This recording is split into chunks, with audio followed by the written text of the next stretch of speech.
All right, without further ado, here is Bonnie. Oh, what beautiful space. I've never seen your space before, Bonnie. Thank you. Yeah, this is Bonnie Pariser. I said that right? Pariser? You did. Thank you. Yes. And I know Bonnie because I have done some workshops with her in my yoga teacher training. So she is a 500-hour experienced registered yoga teacher, trauma release TRE provider, structural yoga therapist, and assisted fascial release provider, which is body work. Um, let's see. She studied directly with Dr. David Bercelli, the founder of TRE.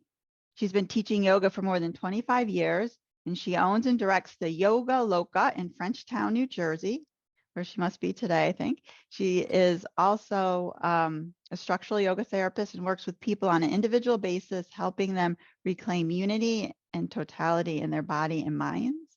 She uses a full spectrum of yoga practices, as I've mentioned, to help with fascial release and spiritual mentoring, to guide her clients to realize their full physical, mental, and spiritual potential. So welcome. Thank you. Welcome, Happy to be here. Bonnie. Good. I'm glad Sounds to have okay. you here. You can hear me Yeah, a okay? little bit. I could speak up a little bit, I think, Okay, unless can it's I just just move me. my microphone closer? Yeah, I think that's a little better. Okay. All right. So we're going to be talking about trauma with Bonnie. What trauma, how, what it does to the body. And she's going to show us or explain these things that we can do to release it. But, when we were having our conversation, it was interesting how you came into this work, because first you were a yoga teacher and then you became the structural yoga therapist. You're working with people and their bodies, and you Right. noticed that you couldn't help them so much just with their physical problems until they were able to relax their nervous system, the importance of the nervous system in being able to find relief in their physical problems. Could you talk a bit about that? The nervous Yeah. system. Well, one thing that, and maybe some of your speakers spoke about this earlier, is that when the nervous system is charged, whether it's because we've had an exciting day or because we've had a scary day or because we have trauma that we're holding, which we all are, by the way, we are all holding some Yes. sort of trauma. Then when our nervous system is charged, we're disembodied. We're not connected to ourselves. And so, like if I have a student who has trauma, an active trauma in their body, and I tell them to move their right hand, sometimes they'll move their left hand, or they'll look around and saying, who are you talking to? There's a disconnect. So once we disconnect from our body, which trauma will do, understandably, and it's done that because in some ways it saved our lives at some time. Mm-hmm. When you disconnect from your body, you're disconnecting from everything. So you can think about it this way. If you're working with a charged nervous system, and I'm trying to give you yoga poses to help with your back pain or your shoulders or your neck, it's kind of like trying to get a car to move when you have a parking brake on. Okay, because our nervous system is locked up, body is locked up, pull that parking brake on, push the gas pedal, and what are you doing? You're either burning out your brakes or I've been able to drive a little bit with my parking brake on. It's not pretty, it's a little smelly, and it's like so in seeing people, in working with people's bodies for a long time and seeing perhaps a pattern, a structure, what needs to be corrected so the person who comes in with this particular complaint or issue in their body can work with it, first there has to be an embodiment. They have to come into their body. And if I'm working with somebody directly, I can say, now, do you feel this? Do you feel this? Don't forget to breathe. Look. But if they're at home and they're disconnected from their body, they're just not going to be able to do the poses right. They're not going to be able to connect to it. Yoga therapy is not physical therapy. Physical therapy works for a lot of people. It doesn't necessarily need the connection of the breath and the spirit, although a lot of physical therapists do that. Yoga therapy, you need to have the pranic body active. That's the energy body. And you want to have your mind connected to what you're doing. That will accelerate the healing. But in a body that's locked down, it's not going to happen. It's just not possible to happen. Just like you can't go on the highway with your parking brake on. No. least you shouldn't. So then, I was just saying that when you in our bodies, we're suffering from trauma, we lose that flexibility, that resiliency. You feel that constriction. And then you can do it, I guess, through physical touch, but you have to bring in that energetic component as you're talking about, that prana anima body. Right. Well, Yeah. when you speak to people who heal in this modality, whether it is through yoga or through acupuncture or through herbs or something that has that's more of a Eastern philosophy, we look at disease as starting on the pranic level, on the energetic level. I like to think of it like kind of like a sandwich, right? You have one layer of bread as your physical body, the filling is your pranic body, and then the other sandwich is your mind body. So in yoga, these are the first three koshas, the Annamaya kosha, Pranamaya kosha, and Manomaya kosha. The filling is really the juice of the sandwich. I mean, nobody wants to have a bread sandwich, right? We always put something in between that connects the two. Of course, I'm thinking peanut butter and jelly. That connection is really strong, peanut butter and jelly.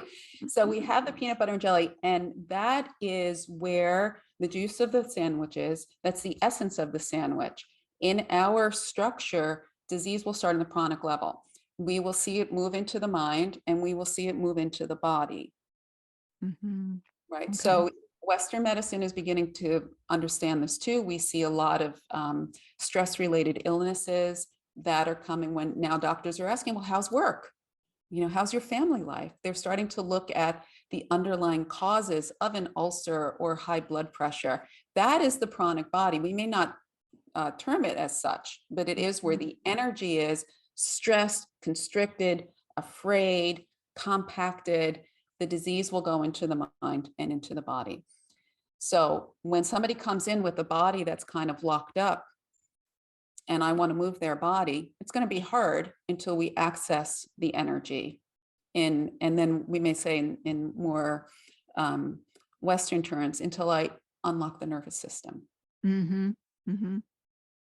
I love that explanation. I shouldn't say until I unlock, I mean my own nervous system, until people who I'm working with have an opportunity to start to regulate their nervous system. I never heard it explained that way. Really, I love that. I love that explanation of the pranic body in the middle, and because this can show up as a physical disease or illness, or could show up as a mental illness. We're talking about both of those today. Right. Yeah. And then also the other way, right? So that something that's going on in the physical body is going to affect the prana. Something that's going on in the mind is going to affect the prana too. But if we work with the prana, or in this case, the nervous system, it's not an equal comparison, but it's close enough. It will start to affect the physical and the mental. Yes. Yes. So then how does this TRE work? So TRE, and DRE is not a yoga modality. I mean, in my mind, it is. I equate it. So those of you who have a strong connection with yoga will know the word Kriya, which it might be like a discharge of some sort. So we did some Kriya earlier, by the way. Oh, perfect. Okay. Yes, we did some So Kriya. it's a Kriya now, and it also is a very natural reflex of the body, of all animal bodies will discharge stress by shaking. So if everybody can just like kind of step back into the time machine, the Wayback Machine, and remember a time that you might have felt your body shaking. It could have been when you were scared. It could have been when you were happy and excited. Our bodies shake. We see this happening in animals. We see it happening more often with children. And in fact, that's one of the ways that Dr. Berselli started to develop the idea of making this as a modality. He was when he was working in the Mideast, and he was in a place where they were under active shelling. It might not have been, it might have been in Africa, and he was in this bomb shelter, and he was sitting with the whole community, and he had two children on his lap, and they were shaking. He could feel them shaking, And he was like, oh, this makes sense. He looked around and he saw none of the adults were shaking. They were all very stoic. The children were vibrating. And after that experience, he asked the elders, he said, well, you know, what do you do when you're afraid? Do you shake like the children do? And they're like, oh, we would never do that. We don't want people to see that we're afraid. So we know this too for our own selves, that if there was a time when we were shaking, most likely somebody has tried to shut it down, right? It happened to me in my first labor with my son. I was shaking like crazy. And I remember my midwife saying, hold her legs down. And I, was like, yes, please get me to stop shaking. It was a long, laborious labor. And now that I look back in retrospect, if I had shaken, it probably would have worked out a little bit better. But what's done is done. My son is shaking now. So, so we try to stop the shaking because we think it is a sign of weakness or it's displaying too much of what's going on. So we shut it down. So TRE is a process of reclaiming that very natural movement of our body to discharge. So there's two ways that I like to think about it. It's like, this, we have the saying, the straw that broke the camel's back. Like the camel's carrying this big load of straw. You put one more straw in it, boom, the camel collapses. That's what we're like. We have so much stress. We're getting it from everywhere. We have old traumas. We have new traumas. We have the thoughts about the traumas that are still to come. We're carrying a lot of load on us. Somebody comes to us, and this has happened to me so many times, and said, did you start the laundry? That was the straw that broke my back. If it was the morning and I was relaxed, I was on vacation, somebody asked me that, would have been a completely different response. So what we need to do, what we would like to attempt to do, is to unpack as much straw as we can each day or every other day.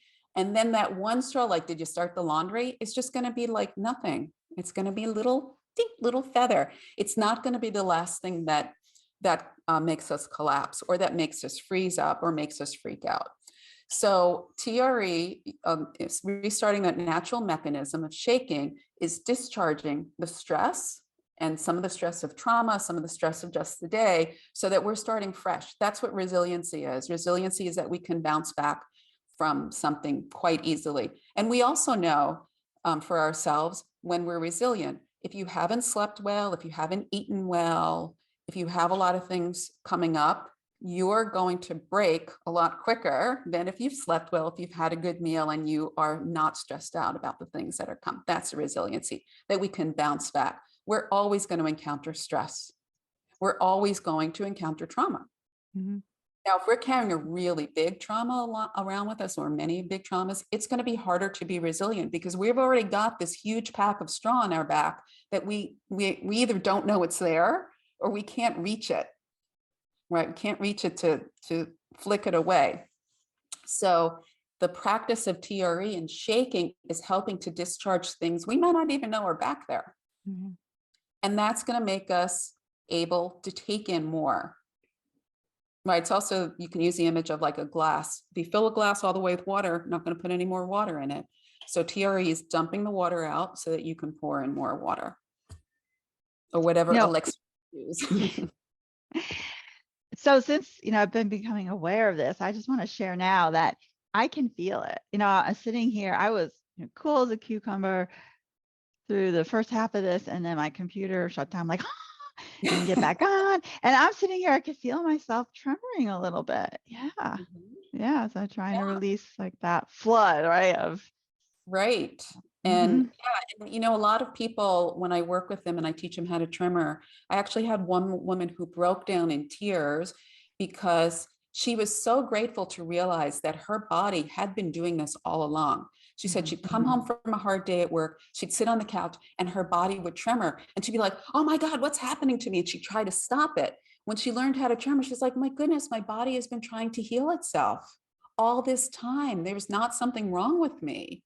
Mm-hmm. And a lot of people have that response when they're tremoring because they remember or they know that they've tremored. I mean, everybody who's going to do public speaking is going to have, a little bit of a fright and a little bit of a tremor. So knowing that our body has been doing what it should be, or knowing that we can reclaim that natural response is pretty cool. It is. Yeah. When we were planning this, I know that you were going to do like a little grounding and visualization, but we're talking about, I don't know that we have time or that you're even prepared or want to do this like actually a TRE at home, or that's not appropriate, or just It would explain the take a process. while. I can Yeah. explain the process, but to Okay. actually have everybody doing would take about 30 minutes. So we'll have to do more. We'll have to do a workshop one day. So that, Yes, yes. exactly. Yes. Yeah. So the process is that we do a few exercises. There's a standard set of exercises that David developed for a room of large people. Here's one of the beautiful things about TRE, which is that you can do it with a lot of people at one time, and people can then do it at home. So this is a self-regulation modality. You learn how to do it and you take it out when you need to. Now, it doesn't work that quickly for everybody. Some people need to continue to work with a facilitator before they feel safe, or before they understand what they're doing, and before their body can start to tremor. Also, doing it with other people always makes a difference because the energies combine, and my release is going to help your release. So we do some exercises, we stretch out some muscles and stress out some muscles. And what we're doing is trying to convince the body to retake its natural ability to shake. And for people who are like, no, it's not going to happen, may take you have to do a little more exercise. You have to fatigue yourself a little bit more. There is a video on my website also about that shows some of the exercises, and there's a link on my website to the official TRE exercise set. So people can certainly go on that website and take a look. And then you lay down and you let your body shake and tremor. And the thing that we do with TRE is that we're not trying to have a cathartic explosion of anything. We're trying to discharge safely. We don't want to re-traumatize. We don't want to re-injure. We want to go slowly and mindfully, because it's self-regulation. It is like, how much water can I pour in the glass, or how much water can I pour out of the glass? So there is also a process of learning to feel what's happening in your body and in your nervous system. So we learn to read the nervous system, which is such a valuable technique, because a valuable tool, because we can start to read the nervous system before like the tension or the trauma sticks and embeds itself in our bodies, right? So we can like, I know some of you on this call have heard me say this all the time, but when my kids started to learn how to drive and I was in the passenger seat and I was like tremoring the whole time because your teenager is driving a car, so I could feel the agitation rising, and they know that I do this. So it's not like I don't have to explain myself. So I felt it was a safe place, and I let my body shake so that as the tension was building in me, I can instantly discharge it. I mean, how powerful is that? Because we hold that in, and that's what creates all the problems. That's what creates a lot of problems. Yeah. And it's not only a matter of saying, okay, well, I'm going to tremor in the car while my kids are driving. But if I'm encountering a situation where I can feel my nervous system amplifying, ramping up, I can choose to leave. We don't always have that choice. It's not until maybe a day later that we went, wow, why did I stay there for so long? I'm really suffering the effects of it right now. So the self-regulation part is helping us to learn to read a part of who we are. We're not taught this anywhere. We should be taught this in school. We really should be. We should be taught this at home, just like we're not taught to balance a checkbook. Well, who balances a checkbook anymore? Okay, that's how to pay a mortgage. We still have to do that. So we should learn how our nervous system is communicating with us, and we don't know that. And it's almost like, if you, like I have in my car, I have one of those crazy, it's a automatic, but it's got a standard shift thing on it. Like you can move it over, and for the snow, you can downshift it or something. And one time I knocked it into this thing, and I'm driving down the road and my engine sounds like it's going to explode. Now, if I didn't know that was a function of my car, and eventually I looked down and said, oh, let me move this over. If I didn't know what that was, and because I do drive a standard transmission, I know what the low gear sounds like on the highway. If I didn't know that, I would have to take it to I was going to say the doctor, take it to the mechanic, say something's wrong with my car. Who knows how much I would have to pay for the guy to just go click. and then here's a bill for $800, right? If we don't know that our nervous system, what it feels like to be agitated, what it feels like to be calm, what it feels like to be overstimulated, we are going to be putting ourselves in situations that we could extricate ourselves from. Mhm. We don't know this whole thing in our bodies. Like, I didn't know that this mechanism was in my car. And so it's like almost when you start to talk to your nervous system, when you start to listen to your nervous system, it's almost like you have a whole new dimension to who you are, Yes, yes, and a deeper understanding. a And deeper understanding, yeah. another tool to help work with yourself, with your own self.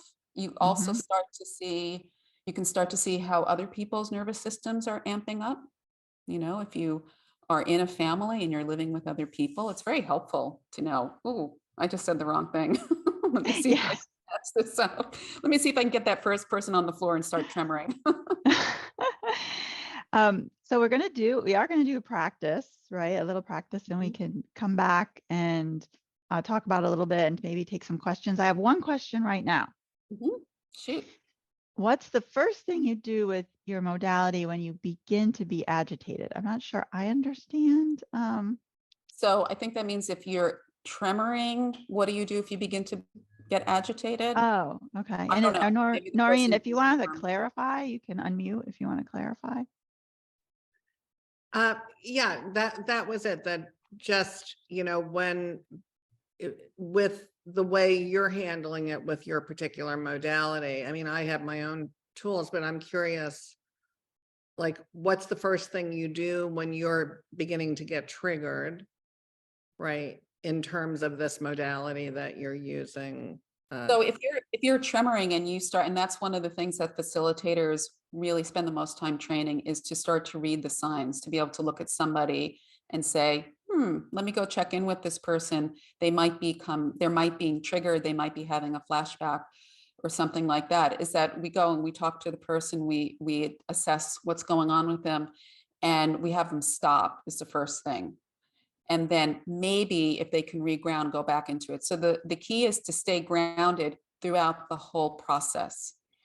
And so there are some people who will start tremoring and immediately discharge their awareness, immediately dissociate. So we have to go very, very slowly and maybe just tremor a minute and then rest, and tremor a minute and then rest.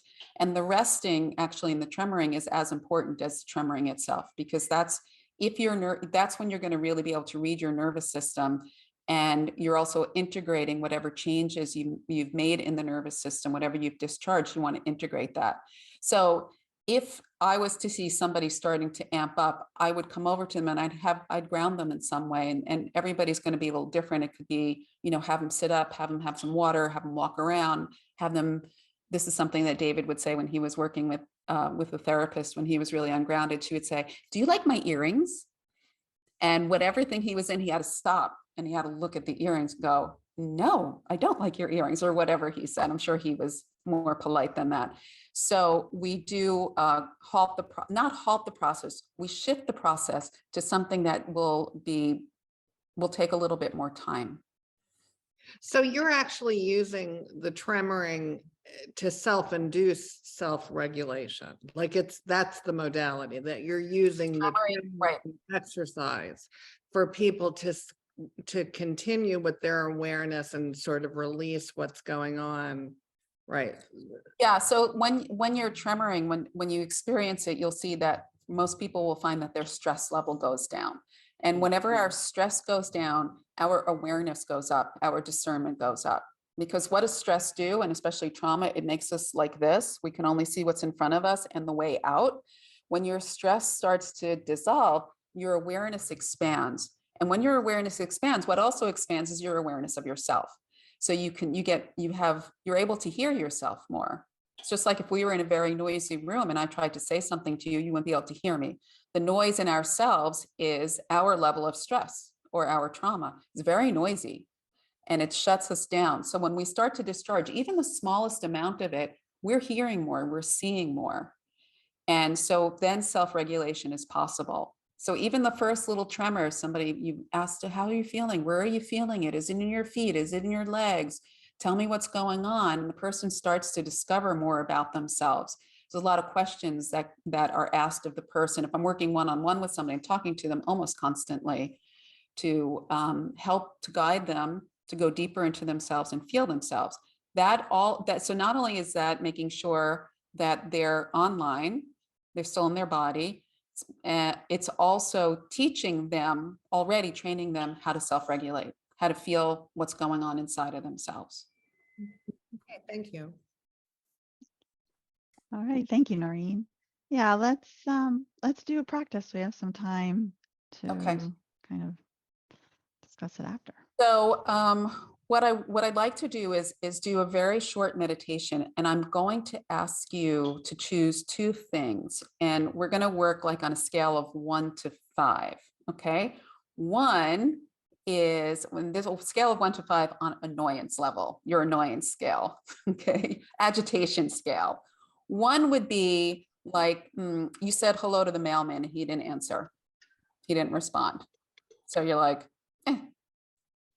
5 would be somebody took your parking spot in Manhattan. Right. So nothing too personal and nothing too extreme, but can you get that? Can everybody get that? Like what's between the mailman didn't say hello and somebody just took my parking spot and I've been circling the block for 20 minutes. Okay. I'm going to ask you to pick 3, a number 3. And then the next part will be easy, but I wanted to set that up first because I don't want you to pick something that's too major. Okay. We got an agreement. I'm putting on the gallery so I can see everybody shaking their head. Okay. All right. Okay. So close your eyes. Make sure your body's comfortable. Take your hands to your belly and try to breathe in and out through your belly. So you're going to inhale, your belly's going to expand. And when you exhale, you can pull your belly back. So most of you are probably familiar with abdominal breathing, but it's always nice to refresh. Inhale, your belly expands. And exhale, your belly button pulls back. Nice and slow like that. See if you can relax your face, particularly your jaw and your tongue. And the tongue is going to be very telling as far as what your tension level is. If you can relax your tongue, you're doing good. If you can't relax your tongue, try to relax some more. Take more breaths. Not faster, just with more awareness.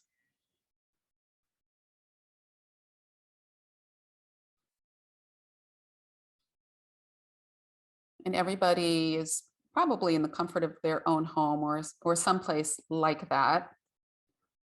So it might be easier to relax. But if it's not, I'd like you to bring to mind a place that you love to be, a place that you know relaxes you.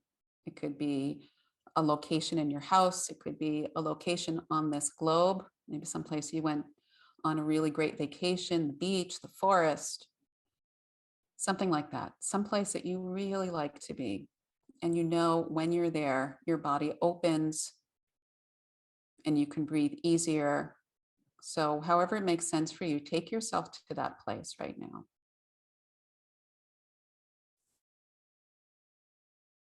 And for good measure, bring somebody along, a loved one, a pet,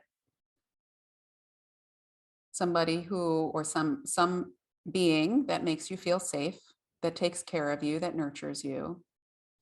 The key is safety. Take that being with you.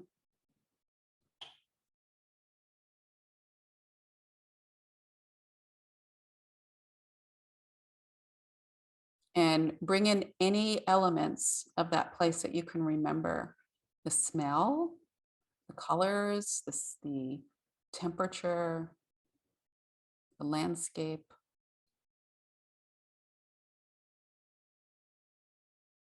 And that being that's with you, let their presence open your heart. And that's why you chose them, because you know that is a possibility.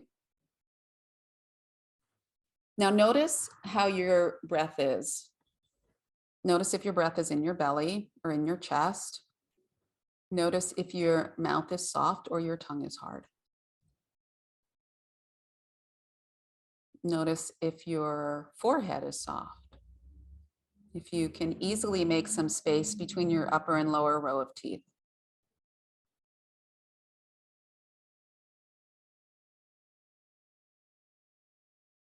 Notice your temperature, the body temperature. Are your hands cold or your feet cold? Or are they warm? Maybe you can feel the blood pumping through your body.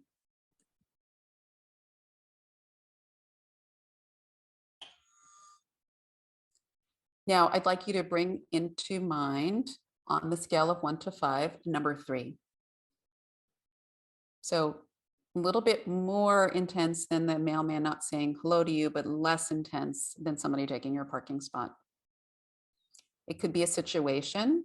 It could just be a person or a location. It could be an animal. So introduce number 3 into your scene, or you might have to shift scenes.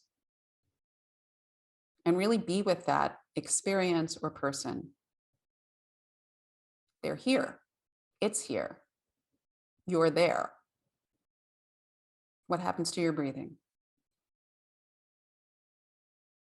What happened to your tongue? What happened to the forehead, your skin? Can you feel your fingers and toes? Can you feel the blood pumping through you like you might have before? Can you feel your heart open, or has it shut down?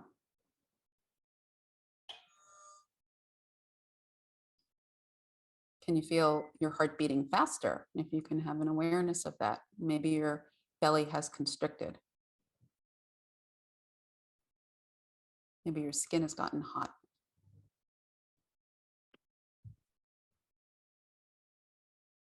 So just let yourself feel this. Really let yourself feel this.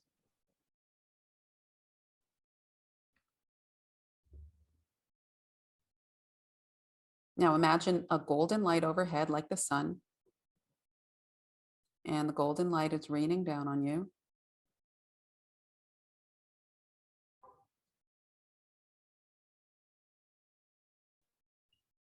Take an inhale through the nose and an exhale through the mouth.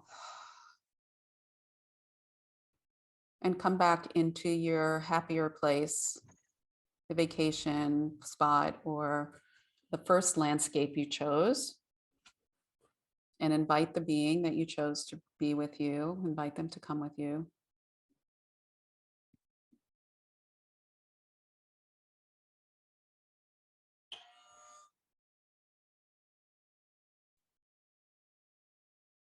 Take your hand to your belly to make sure that you're breathing in and out through your belly.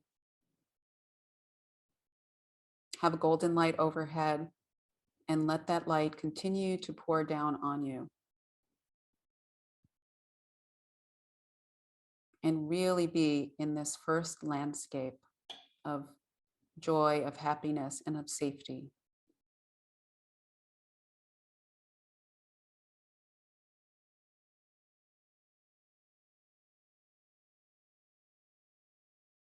And then 3 times you're going to inhale through the nose and exhale through the mouth. A little longer on the exhale than the inhale.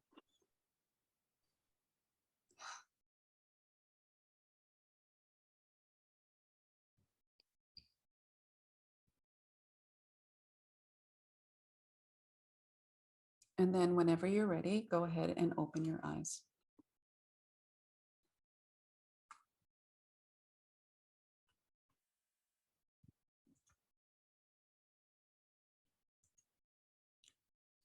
Okay, so I hope everybody was able to end up in the happier landscape and perhaps feel what it felt like to intentionally charge the nervous system. Now, sometimes it's not easy to get out of that charge, but hopefully you did. If you didn't, go to my video on my website, look at the video and tremor a little bit, or go outside and take a walk. But what we're looking for is to feel the switch between a relaxed state where the belly was able to move, the tongue was soft, the teeth were relaxed, charged state, like, and some of the things that I was cueing is what happens when the nervous system is charged. our stomach gets tight, our jaw gets tight, our skin contracts, our muscles contract. We go into fight, flight, and freeze. Our hips contract. We start to curl down into fetal position. These are all signs that your nervous system is charged, but maybe you felt it too. Maybe you saw your posture change, maybe not, but if you felt the inside kind of, and then the insides let go. So that is a conversation with your nervous system. Yeah. as- That's how you build the resiliency, right? To be able to move. You could be in that stressful situation, then you can bring yourself back. Right. Ability And when to you do start to that. feel that, you can go, oh, wait. Well, we don't always have a choice to leave, right? Mhm. And Mhm. we don't always have a choice to lay down on the floor and tremor, right? But we could take care of ourselves maybe later when we get home, right? Mhm. Or where we know, okay, next time I'm going to come in better prepared or something. But we don't always have to know the answer too, right? If we knew the answer with every conversation we'd have, it'd be kind of a boring conversation. Let me tell you what you're thinking. I want to hear what you have to say. So we have a conversation, it's a back and forth, and we don't always have to know the answer, but it's important to stay in the dialogue and to stay in the observation. And this is what will build resiliency. Also, the bouncing back. It's ridiculous for us to think that we're going to live in a stress-free world. It's just not going to happen for most of us. It's not going to happen. So let's forget about trying to make our world stress-free. Let's see how we can exist in a world that is going to create stress, tension, and trauma. Yes. And then sometimes, the activation of the nervous system isn't always a bad thing. And I don't mean even in terms of, you see a tiger coming and you have to run, but it gets you up in the morning, right? It drives you towards your purpose. You Right. need, and then maybe I remember in my yoga teacher training, one of the participants told a story that her sister was taking her son to a party, and the boy was nervous, I guess, to be going to this party. And she said something like, when you have those nervous feelings, it means something good is going to happen. Right. So it's kind of a different way. Yeah. And this is a built-in mechanism in our body, so it has to be there for a reason. Yes. The Yeah. fight, flight, or freeze is there for a reason. It does help us to get out of there. It helps us to stay in fight. Those hormones in our body, it's not an accident. The problem is, for especially human animals, is that we get into the charged nervous system, which we call the parasympathetic nervous system. That's the fight, flight, and freeze. We don't know how to get back into the sympathetic nervous system. We don't know how to do it because we've just been pulled away from that natural instinct. We don't have the conversation. We don't even know we're there. So why would we leave, right? Right. Yeah. Animals they have more of a connection with that. They're like, oh, I'm charged. Okay. Mm-hmm. Nothing like a cat to go, whoa, what did I do? Oh, I'm good. That would take how many years of therapy would it take for a person to do that? So we have that response for a reason, and we should use it and know when it's there. And then when it's done, discharge it, turn it off. Mm-hmm. And maybe share in the chat how that, were you able to, were you able to switch over from being maybe in that agitated charged state back to what is your parasympathetic state? And how that was. It was interesting for me. I was starting to feel in my body a little bit, and I actually have realized somebody came in. Like, I was all by myself in my condo, and now I think my husband's home, and all of a sudden, like, oh no, now what? Now I got the TV on, and I hear all the voices. And in my vision, I was like alone on the beach with my sister. I want to go back there. Yeah, but that is, I'm going to keep that in mind that I can go back there, even if it's just like in my mind. You can go back there in your nervous system and stay present with your husband. Mm-hmm. that's the other thing that we don't think about, because that the practice could be a bit of escapism, right? Which will make us not remain, and I know this is not what you were talking about, which would not allow us to be present with the Oh, person no. who charged us, right? Right. And what we want to be present with everybody, right? Mhm. So we want to be with the person who may have just agitated us and be able to relax and stay Yes. present with them and regulate our nervous system down so that we're not carrying baggage from, you know, whatever, last time they were here and they said this to me, last time they were here and they made a lot of noise, like Right. that. And not to escalate it. The situation. I mean, it really can just be so powerful to be in that space and be able to stay calm. Mhm. It's hard. It is hard, but Mhm. that doesn't mean we can't try it. Yeah. Oh, no. I think we need to. I mean, I've noticed the difference it makes for me. I'm a person who shuts down. I will shut down. I won't get in your face. I won't yell at you, because that's not my way. My DNA, but I will stop talking to you. Yeah.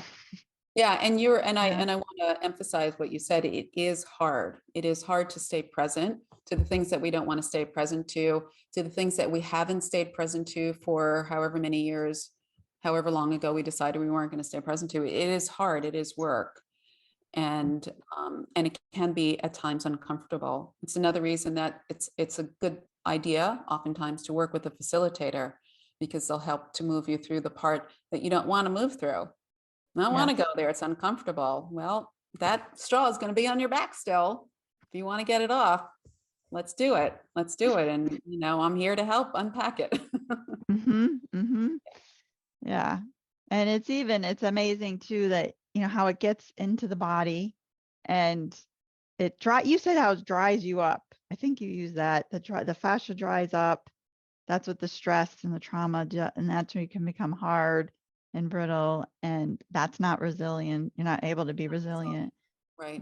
So Yeah, even where on the the nervous system goes, the body's going to go, right? So if your mhm, nervous system's not resilient, your body most likely is not going to be either. Of course, there mhm. are always exceptions, but the fascia responds is like the first response to the nervous system. When the nervous system starts to go, oh, we have to do something here, the fascia system will go, okay, I'm ready, and it will tighten up.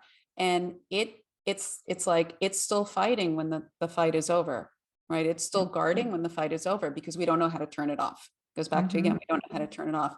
So we are working a lot with the fascial system when we tremor and when we do actually almost anything, but when we're doing yoga, if our fascial system is tight and is dry, we're just not going to have the flexibility that we want. We're not going to have the resiliency. So people find that when they're tremoring, their body feels more open, much more Yes. open. Mhm. Now we're talking about fascia. It is the kind of the word of the day. Maybe people don't know what it is. So I don't know if you want to explain. I could try my own Yeah, explanation. so fascia is a tissue in the body, and most people have encountered fascia if they were ever cutting open a raw chicken, and it's that kind of glossy film that you see over the muscle tissue in the chicken. Fascia is a connective tissue. Also, the fascia turns into, at the end of your muscles, it turns into a tendon. It's also the ligaments. It goes through the bones. It goes through the muscles. It's basically everywhere. But just to keep it a little bit more simplistic, if you think of each of your muscles, think of it like a piece of hard candy where you have the wrapper and it twirls at the end. That end is are your tendons, and then the wrapper around the rest of the candy is a little bit thinner, right? And then if you switch now to, well, it's actually a sausage too. I'm a vegan, so I don't talk about sausages that much, but it has that little twirl at the end. Now, but it's a better example with a sausage because the covering of a sausage, if it was really rigid and for some reason the sausage had to expand, I don't know why, but your muscles sometimes have to expand. It has to change shape when it's contracting, when it's stretching. But the coating's not, the casing's not letting it move because the casing's rigid and hard, right?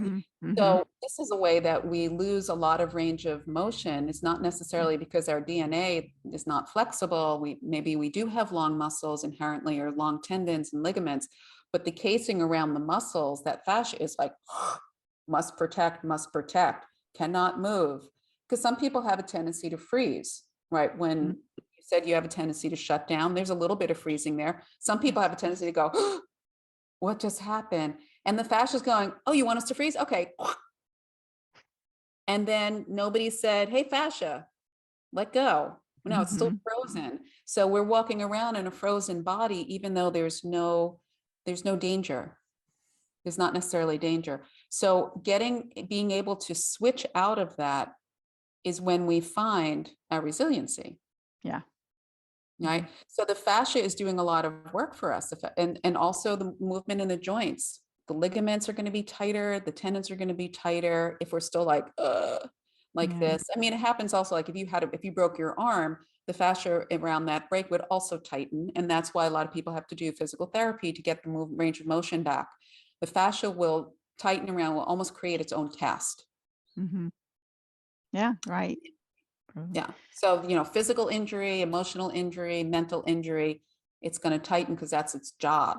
That's what it's supposed to do. It's kind of like my dog. I have a very sweet dog, and he's a protector, and he'll protect me against anything, even when it's like it's not appropriate. You're okay.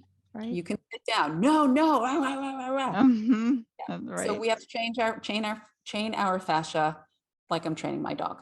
Yeah, that's true. I like that analogy. It's repetitive, right? Anybody's trained a dog. No, you've got to do it over and over and over again. And it's the same thing with your fascia. You have to retrain your fascia that it's okay. That standing here in this place is okay. That making this movement is okay. That's what I do a lot in structural yoga therapy. We do the movement over and over again. So people know this movement is now safe and possible. And we have to let the fascia know. Because until the fascia knows, the movement's not going to happen. So that takes us all the way back to the beginning when you asked about the structural yoga therapy. Oh, it's all connected. Yeah. Well, thank you very much, Bonnie. You're welcome. That's very thank you for having me. Yeah. And so Bonnie does have a free gift. It's on the dashboard. Maybe Justina could put it in the chat too. A 15-minute consultation for a TRE session. Yeah, or structural yoga therapy. Okay, so, or whatever. Yeah. Because now it's usually both. Yeah. Yes. Yeah. They're connected. And along with spiritual mentoring, it's all connected. It is. You're right. It is. You're either going to work on the peanut butter and jelly, or the 2 slices of bread. All 3. All together. Yes. All together. Right. That's what yoga therapy is. Right. All right. Thank you very much. Thank you, everybody, for your attention and your participation. I appreciate being here. I'm honored to have appeared. And thank you, Christine, for allowing me to be here. All right. And we'll wait for Justina to bring our next speaker. Lori Robinson will be joining us.